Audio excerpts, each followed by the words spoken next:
Nothing can be more frustrating when you sit down to watch one of your favorite programs on Peacock App and you run into issues streaming it. Well, in today's tech video, I'm going to show you how to fix Peacock App if it isn't working on your Fire TV.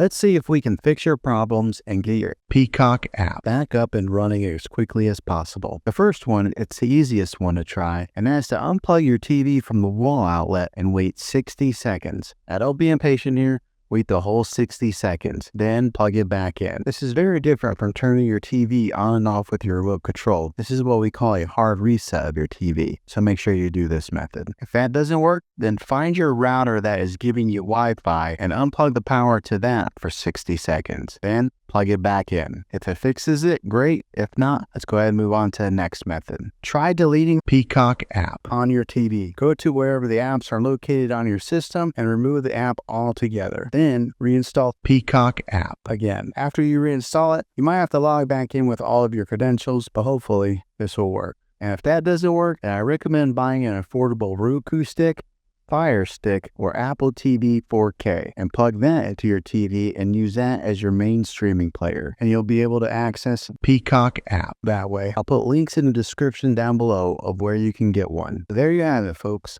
If this video was helpful, go ahead and click a thumbs up on it. Go ahead and subscribe to my channel. I make tech videos all the time, and I would love to have you back in the next one. Take care.